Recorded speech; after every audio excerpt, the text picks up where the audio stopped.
Não gosto de separar saúde de meio ambiente, acho que as duas coisas estão intrínsecas, não existe uma saúde de qualidade sem um meio ambiente ecologicamente equilibrado. Tem desafios? Claro que tem desafios.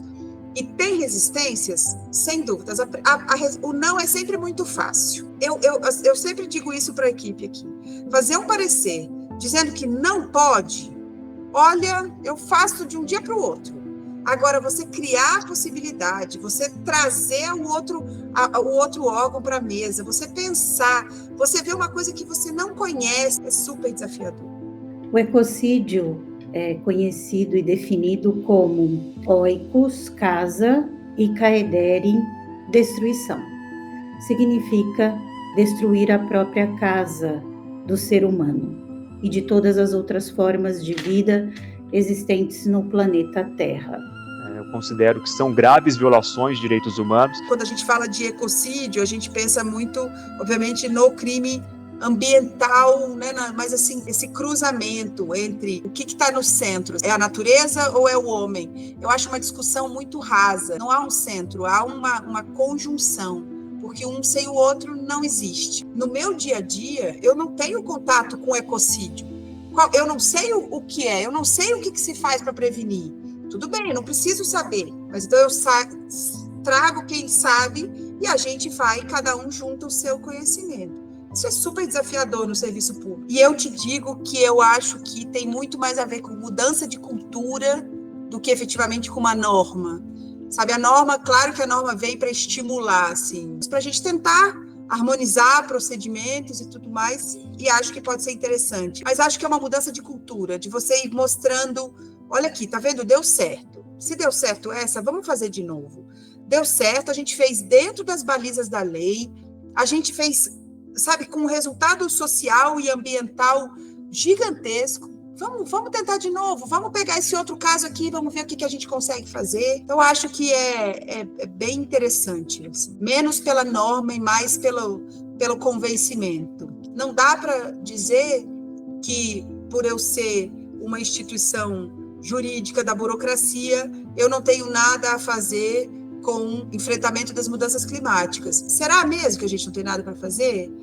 Além do óbvio, que é cada um fazer a nossa parte, tem algo que as instituições podem fazer, eu acredito nisso, que é no âmbito da política pública, que é no âmbito do coletivo.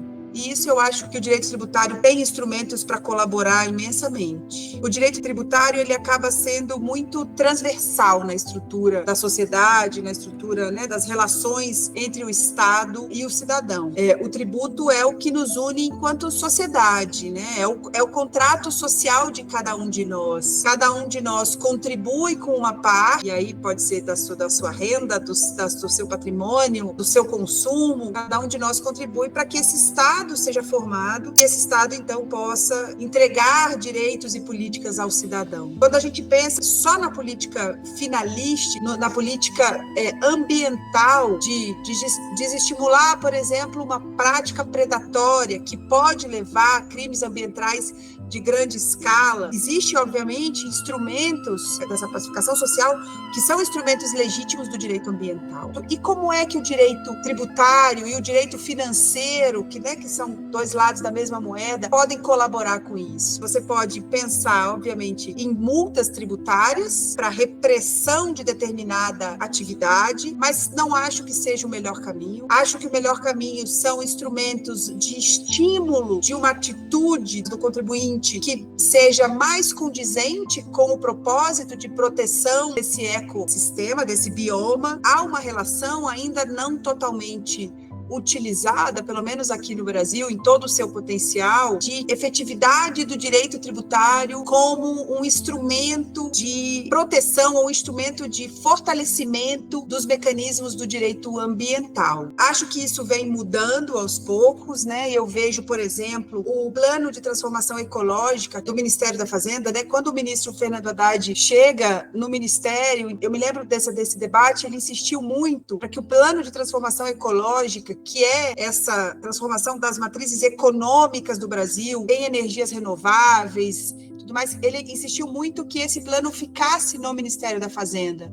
e não necessariamente no Ministério do Meio Ambiente, como talvez fosse ali o locus administrativo mais adequado. Foi 2023 dessa discussão e do ministro da Fazenda dizendo que a ideia da transformação ecológica, ela ser localizada no Ministério da Fazenda, é para que a Fazenda pudesse usar todos os seus instrumentos, então, instrumentos de política tributária, instrumentos de política financeira, instrumentos de política econômica, para estimular efetivamente essa transição ecológica da economia. Então, você sai daquela discussão só do direito ambiental, da proteção ambiental, e você junta então com outros instrumentos de pacificação social, né? E o direito tributário é um deles. Eu não gosto de pensar a administração tributária como uma administração tributária punitiva. E a literatura fala isso, né? Que é uma primeira onda, uma primeira corrente da administração tributária que era muito na base da punição,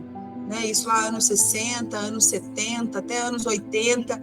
Então era sempre na ameaça da multa, de multas altas, na ameaça de grandes volumes de fiscalização pela administração tributária como um todo, a ameaça de processo judicial. Isso serve para uma parte, tem determinadas pessoas, e aí realmente tem a ver com características individuais, que reagem a esse tipo de contato da administração tributária, mas a grande maioria das pessoas reagem muito mais ou pela facilidade encontrada na sua relação com a administração tributária, e principalmente como é que esses recursos e como é que esse poder da administração tributária está sendo utilizado em prol da sociedade. Essa dimensão coletiva, além da lógica puramente arrecadatória. Então, eu acho que nessa dimensão, que tem muito mais a ver com estimular iniciativas, com estimular comportamentos, com prevenir determinados comportamentos, aí sim, por meio, talvez, de uma imposição de multa ou de uma tributação diferenciada ou do estímulo por um determinado incentivo fiscal, como a gente já falou, acho que fala muito mais com o direito ambiental, fala muito mais com a proteção, quase como um convencimento das empresas, né, do mercado, quem gera atividade econômica, de como uma coisa tem que estar absolutamente ligada à outra. Então, a gente vê, por exemplo, um instrumento moderno, que é o mercado de carbono, e como o Brasil tem participado disso. O mercado de carbono tem uma parte tributária ali, na tributação dessas relações, mas é algo muito maior, né? É um instrumento de política econômica, desde quem é que vai efetivamente certificar aquele projeto como um projeto de energia renovável, ou como um projeto que tem o selo ASG, e que ultrapassa, inclusive, a dimensão ambiental. Então, você pode pensar, por exemplo, numa linha de crédito específica para manutenção de determinado bioma.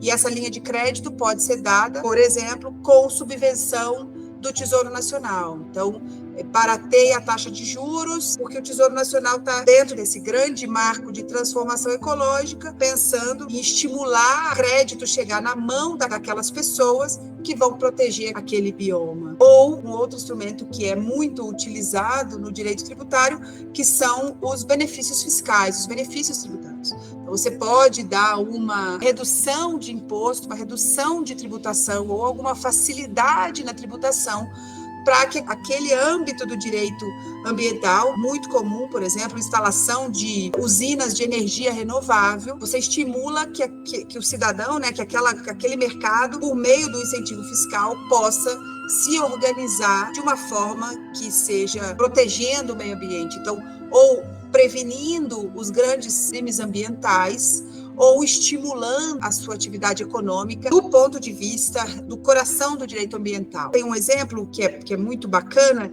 que é o estímulo à inovação, desenvolvimento e pesquisa tecnológica no Brasil, né?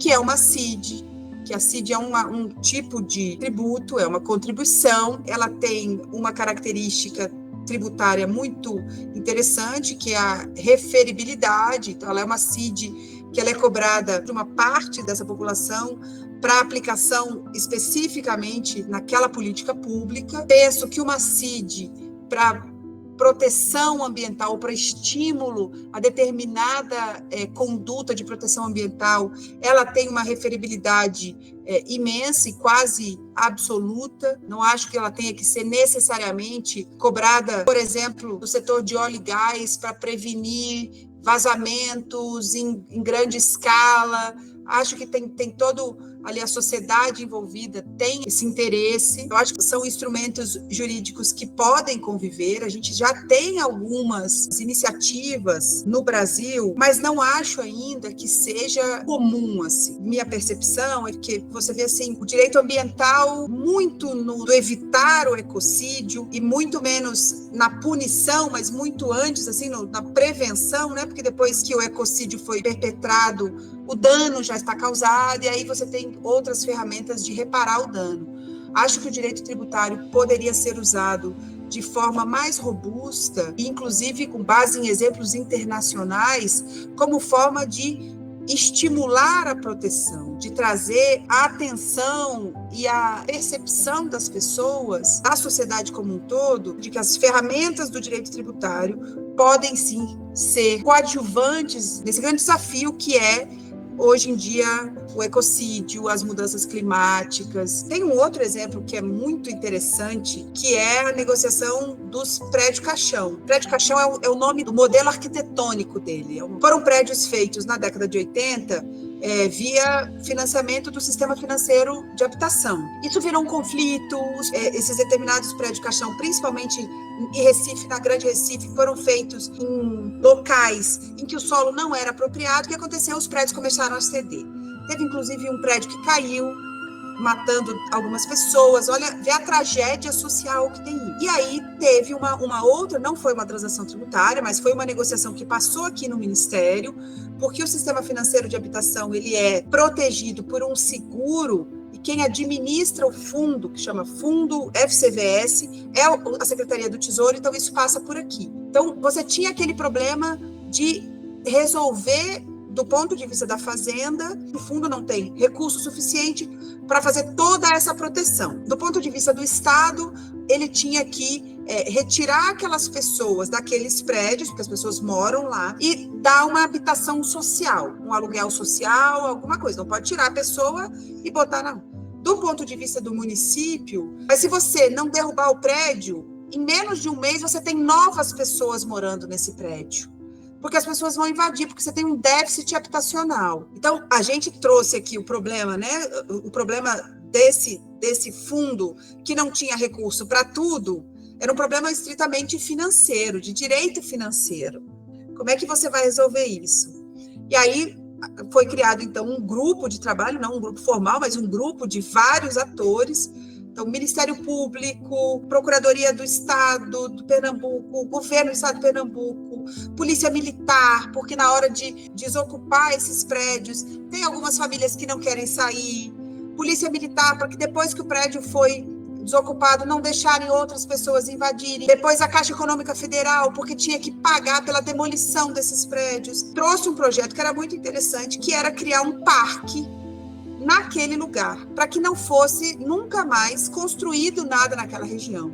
Então, você vai trazendo cada órgão, e aí entrou o IBAMA também para concessão de licença ambiental, para a criação daquele parque. Tem uma política que a gente tem usado na PGFN, que é algo muito, muito relevante, que é a política de transação tributária, em que o contribuinte está em débito com a Fazenda Nacional, mas ele não tem capacidade de pagamento, ou esse débito é um débito que a gente já tentou cobrar e não recupera. Nesses casos de transação tributária, já apareceram questões ambientais muito relevantes. Uma transação que a gente fez com um grupo econômico no estado de Pernambuco, uma usina do setor sucro-alcooleiro, e ela tinha, então, fazendas. Esse era o grande patrimônio do devedor. Determinada parte dessa fazenda estava ocupada por trabalhadores e por pessoas do movimento sem terra, e a outra parte da fazenda estava absolutamente degradada do ponto de vista ambiental. E nós fizemos, na transação tributária, quer dizer, para resolver o crédito tributário, já que a Fazenda Nacional vai fazer essa negociação e aceitar algumas contrapartidas, parte das contrapartidas foi o assentamento definitivo dessas famílias por intermédio do INCRA e o compromisso de preservação ambiental do resto da fazenda. E um conflito fundiário que tinha mais de 20 anos. Quando o devedor veio à Fazenda Nacional, a nossa negociação era estritamente tributária, era estritamente de regularização. Qual é o plano de pagamento, qual é a sustentabilidade desse plano de pagamento. E aí, por meio de outros instrumentos da política pública, de um colegiado que tem no estado de Pernambuco, que reúne diversos atores para tratar das questões fundiárias, o assunto chegou por diversas mãos e disse, olha, na solução de um débito tributário, o Estado pode, já que vai fazer essas concessões, a gente pode, então, colocar na mesa para aceite desse devedor essas demais condições para pacificar o assunto. Foi uma transação tributária que demorou quase um ano, mais ou menos, para ser amarrada as pontas dela, mas ela saiu e ela foi muito bem sucedida. Pacificou a posse e a propriedade ali de 400 famílias e tem o compromisso desse grupo da manutenção daquele ecossistema envolvido. Quase 27% dos brasileiros sem acesso a saneamento básico. Então, isso é muito grave. E aí a gente viu, há uns anos atrás, um movimento de privatização das companhias, principalmente companhias estaduais de água e esgoto. Essas companhias estavam muito endividadas com a Fazenda Nacional e endividadas com o mercado também. Elas não conseguiam crédito. E aí a gente fez diversas transações, e a gente fez uma transação grande com a Companhia de Água e Esgoto do Estado do Pará, aprovamos toda a regularização tributária da companhia, garantimos com isso a certidão de dívida, isso tudo porque a companhia estava no meio de uma negociação com um banco, com um organismo multilateral de crédito, e esse banco internacional, então, precisava da garantia da União e da certidão de dívida ativa para fazer o empréstimo. Depois da nossa transação tributária, o empréstimo foi feito e a companhia se comprometeu, então, a fazer centenas de quilômetros de saneamento básico no interior do Pará. Quanto mais endividado uma pessoa esteja, seja pessoa física, seja jurídica, seja pessoa jurídica de direito público ou de direito privado, quanto mais endividada essa pessoa está, mais caro é o crédito para ela no mercado. Então, para uma companhia de água fazer uma evolução da implementação de uma rede de esgoto num determinado bairro, ele precisa de financiamento, ele precisa de crédito.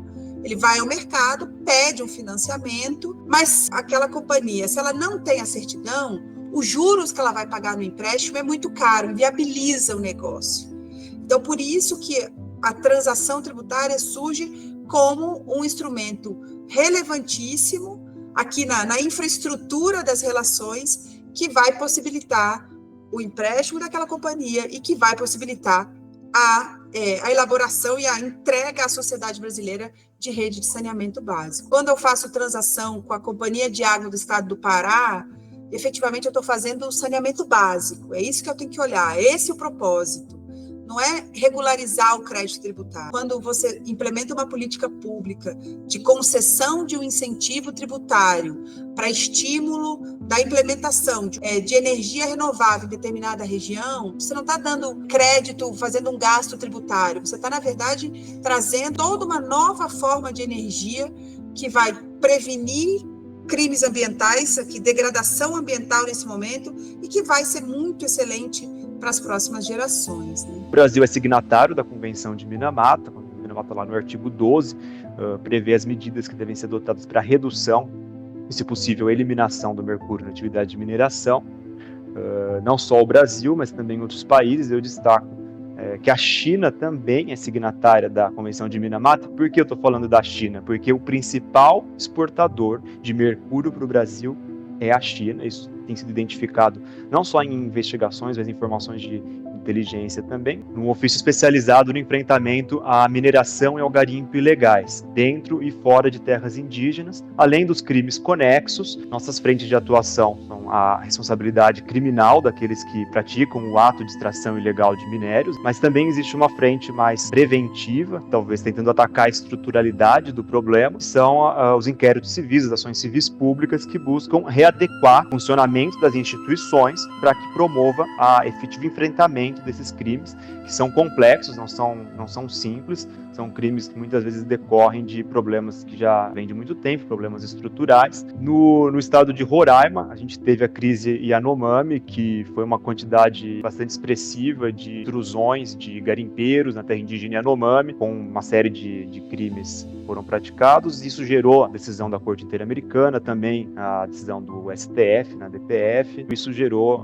uma certa reestruturação das instituições lá. Foi a criação da Casa de Governo. Isso fez com que reduzisse um pouco a incidência do garimpo ilegal, mas o importante é que o Estado se faça presente de forma permanente e contínua, porque o que nós observamos é uma ausência de serviços públicos, de estrutura, não só com relação à repressão, à fiscalização, mas uma alternativa econômica para as pessoas que residem nesses locais, que buscam condições melhores de vida. Muitas delas não são provenientes da Amazônia, vêm de outros estados até com problemas sociais mais graves do que dos estados da Amazônia. Nós somos uma carreira de advogados, né? Então a gente fica muitas vezes no âmbito jurídico ali.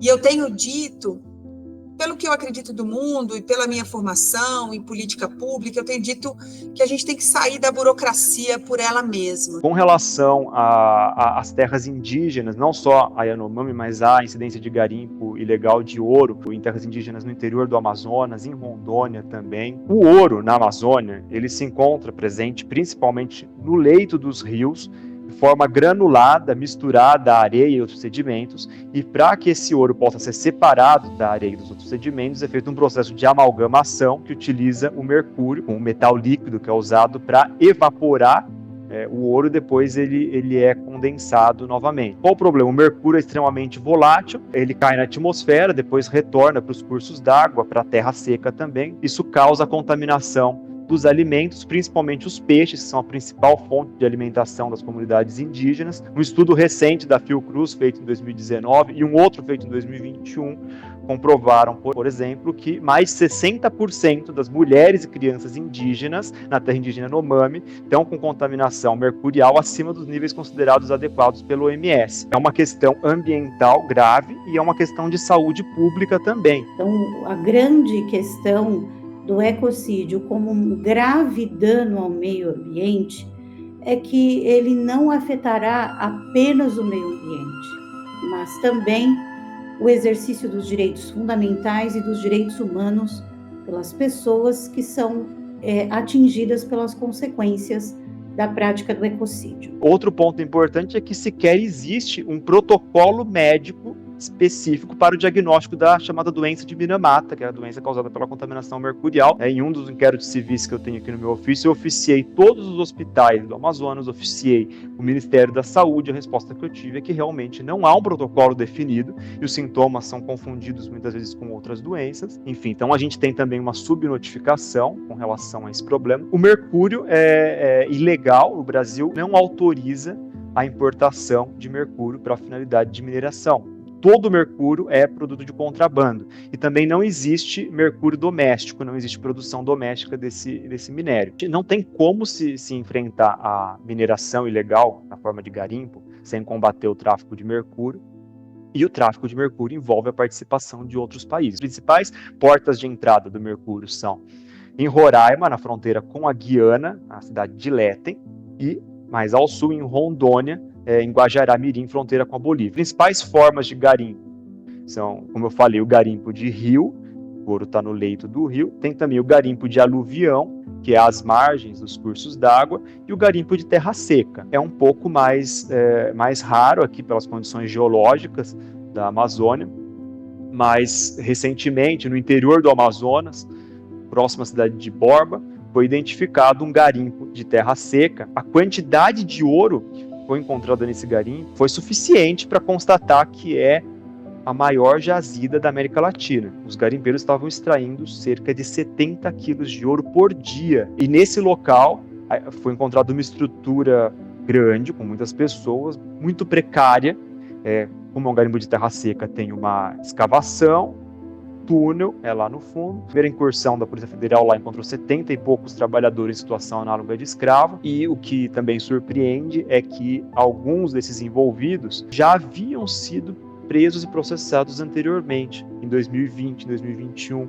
Acontece que as penas são baixas, a morosidade da justiça é grande, os processos demoram para transitar em julgado, principalmente em fase recursal, às vezes o tribunal demora 3, 4, 5 anos, o índice de prescrição é bastante alto, isso gera um sentimento de impunidade, um sentimento de que vale a pena, o ganho é muito alto. Quando eu titularizei o ofício aqui, logo no começo, em agosto de 2023, eu verifiquei que era muito fácil adquirir mercúrio. Tinha mercúrio à venda no Mercado Livre, na OLX, no Facebook, todas as plataformas digitais mais populares. Era muito fácil, você comprava o mercúrio e recebia em casa.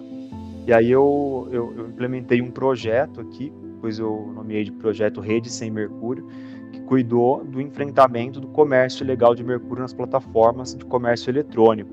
Então, nós expedimos recomendações, fizemos alguns acordos, alguns termos de ajustamento de conduta. Os resultados foram bem expressivos. Hoje não existe mais mercúrio à venda em Mercado Livre, em OLX, em Facebook Market, em algumas plataformas de comércio exterior. Agora a gente está conversando com as chinesas também, o Alibaba acabou de retirar todos os anúncios de mercúrio do site deles. Então, a gente está tentando tornar um pouco mais difícil isso. Não que o enfrentamento ao comércio eletrônico vai acabar, o crime se reinventa. Você fecha um buraco, abre-se outro. Mas a gente tenta pelo menos dificultar e tornar essa atividade um pouco mais custosa. O enfrentamento ao garimpo ilegal não se resume apenas em prender garimpeiro. Então, existe toda uma logística de funcionamento desses garimpos. É complexo, existe então a logística de fornecimento de combustíveis, são todos locais remotos que não têm fornecimento de energia, para que eles funcionem precisa de gerador, que são movidos por óleo diesel, então existe o fornecimento de combustível, existe uma rede de escoamento da produção, a maior parte do ouro traído em garimpos ilegais do Brasil é destinado à exportação, e a exportação principalmente para a Europa e Estados Unidos, então isso novamente envolve um esforço também de outros estados, porque a gente vê que esse ouro está sendo exportado e nenhuma medida de compliance, de due diligence está sendo adotada para verificar qual é a procedência. Se não tem comprador, não tem quem vá extrair. Uma vez eu falei isso para uma pessoa, é como se fosse o tráfico de drogas. Eu diria que não é exatamente como o tráfico de drogas. O tráfico de drogas não tem locais específicos. A droga pode ser produzida em qualquer lugar, de qualquer forma. O minério tem. A gente sabe onde estão as jazidas. A gente sabe exatamente onde estão as jazidas. Os recursos minerais são propriedade da União, por disposição constitucional. E, além de saber exatamente onde estão as jazidas, nós sabemos também onde estão os garimpos, onde estão as estruturas de apoio do garimpo. Na Amazônia Ocidental foram identificadas mais de 700 pistas de pouso ilegais que fornecem suporte logístico para esses garimpos. Tudo isso foi obtido com imagens de satélite. E se a gente sabe onde está o garimpo, onde está a pista de pouso, onde está, por que não acaba? Porque não existe uma força estatal equipada para enfrentar e efetivamente acabar com essa atividade de tração ilegal. Outra questão importante com relação a essa logística que permite o funcionamento dos garimpos é os postos de combustíveis que fornecem combustível não só para os geradores, mas para as próprias aeronaves. As aeronaves, elas, além de funcionar com combustível de aviação, elas são adaptadas, muitas vezes elas voam com combustível comum, que é usado em veículos automotores. E aí eu identifiquei isso lá em Roraima, identifiquei que a Agência Nacional de Petróleo, a ANP, não estava fiscalizando corretamente esses postos, essa venda de combustível. E aí eu juizei essa ação contra a ANP, uma ação mais estrutural, para que a ANP cumpra o seu papel, se estruture, tenha um planejamento, um calendário de fiscalizações, etc. A Justiça Federal determinou que a ANP apresente esse cronograma em 30 dias. A presença dos garimpeiros ela é acompanhada de uma série de problemas sociais que são trazidos para as terras indígenas. O interior do Amazonas, a região do Vale do Javari, concentra a maior quantidade de indígenas em estado de isolamento voluntário do mundo. Antigamente a gente falava indígenas isolados. Hoje a gente fala indígenas em estado de isolamento voluntário, porque há registro de que eles sabem que existem pessoas não indígenas próximas e eles optam por permanecer. Assim, é um direito deles assegurado pela Convenção 169 da OIT e o Estado tem que respeitar isso. A chegada desses garimpeiros nesses locais, e tem sido bastante frequente na região do Vale do Javari, isso tem sido muito preocupante porque essas pessoas não têm, por exemplo, imunidade.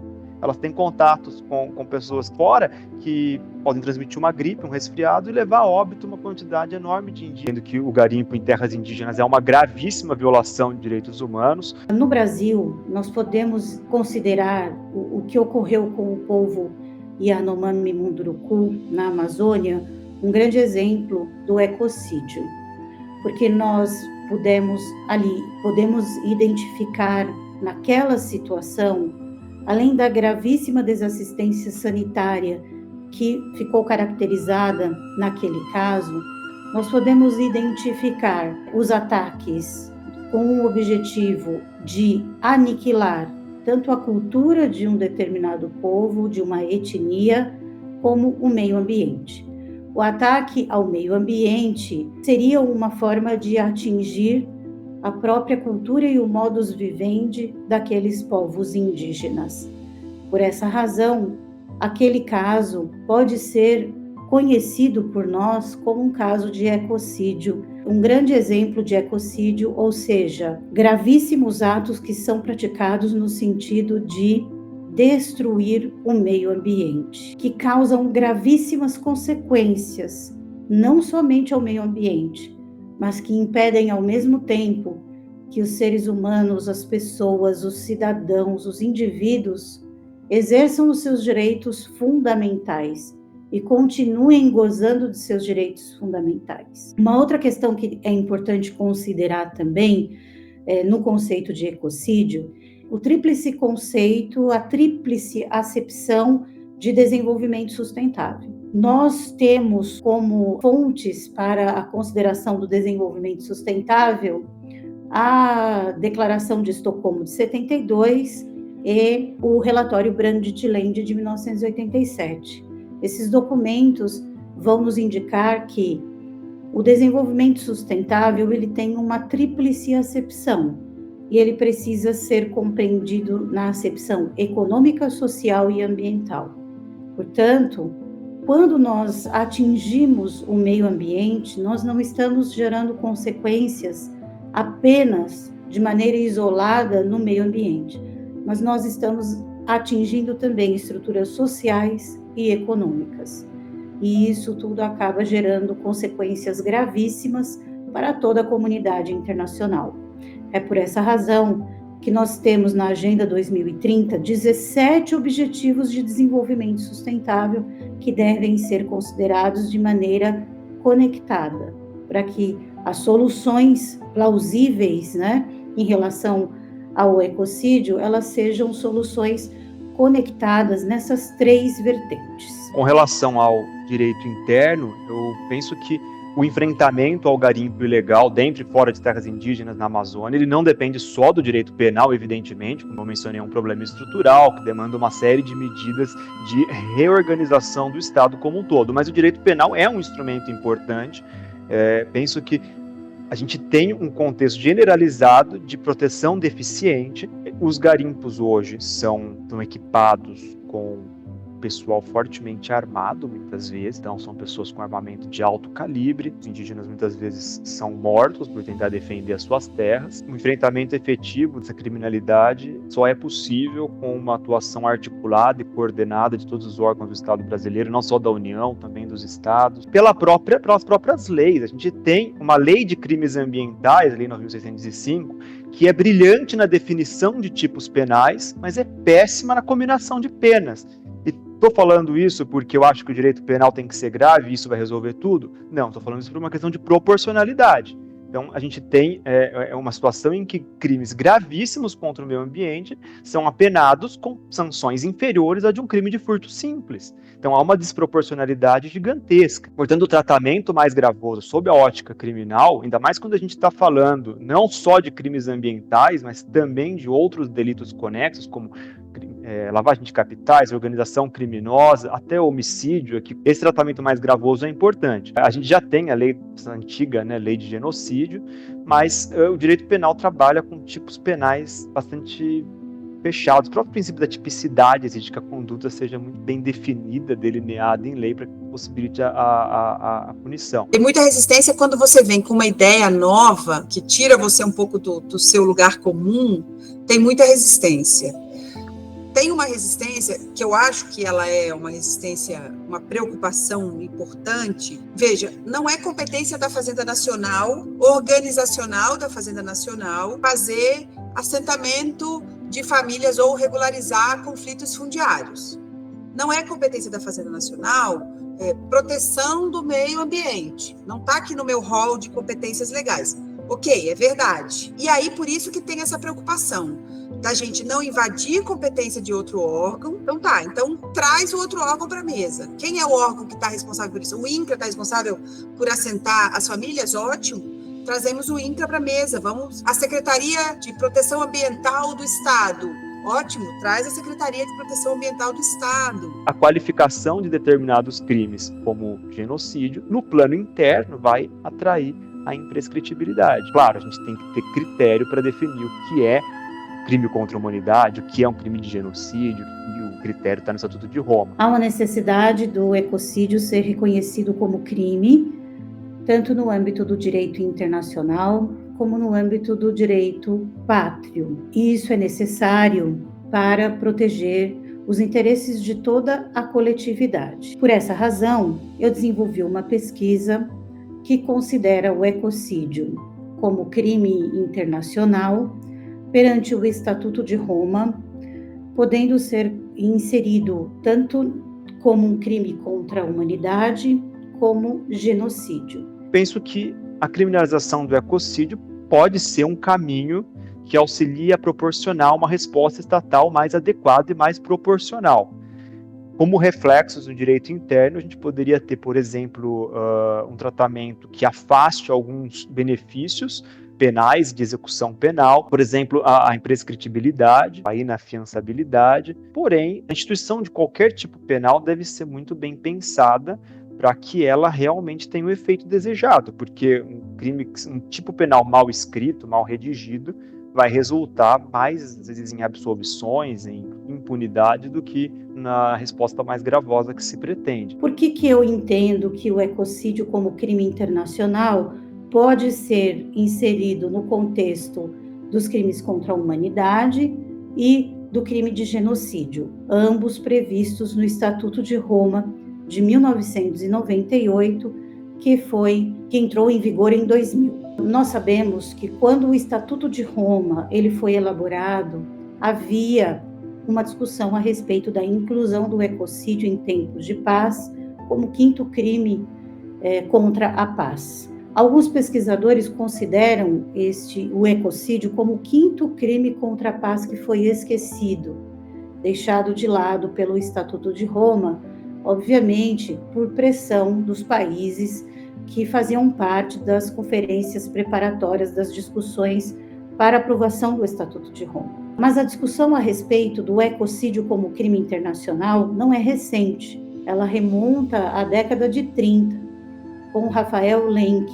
Quando foi aprovado o Estatuto de Roma, portanto, decidiu-se retirar o ecocídio em tempo de paz como crime contra a humanidade. E nesse sentido, nós podemos entender que existe uma lacuna no ordenamento jurídico internacional a respeito da consideração do ecocídio como crime internacional.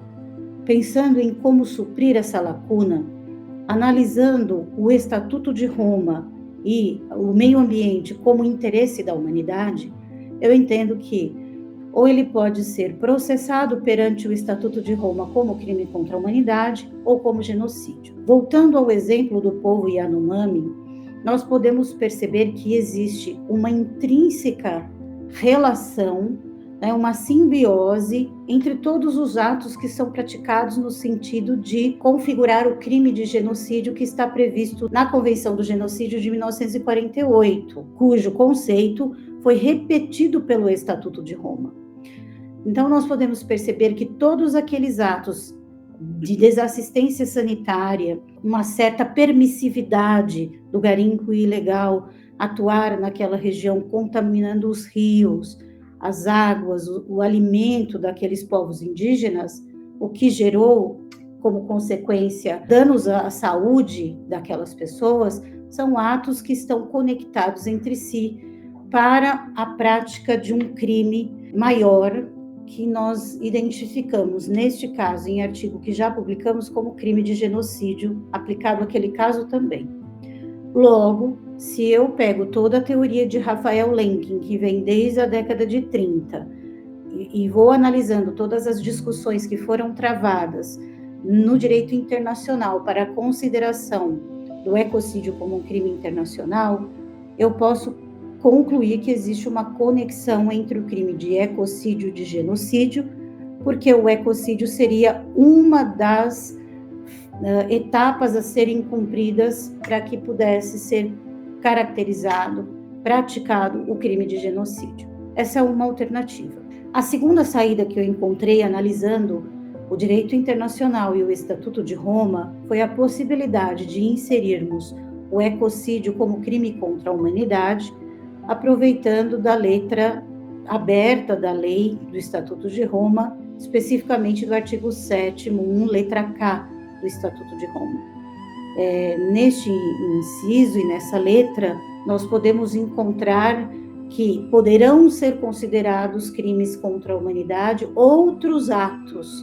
Então, existe ali uma norma aberta, uma norma penal em branco, que vai possibilitar, se estiverem presentes os requisitos para a concretização, a caracterização do crime contra a humanidade, eu poderia inserir o ecocídio nesta via e, neste sentido, em tese, ele também poderia ser um crime processado pelo Tribunal Penal Internacional. Mesmo não havendo a situação ideal, que seria a previsão, um protocolo para modificar o Estatuto de Roma e inserir o ecocídio como quinto crime contra a paz, mesmo que isso não aconteça, o que é muito difícil acontecer em pouco espaço de tempo, nós teríamos duas alternativas para processar o crime de ecocídio perante o Tribunal Penal Internacional, utilizando-se desses dois crimes que já estão previstos no Estatuto de Roma. Em que pese isso, a comunidade internacional e alguns países pertencentes à União Europeia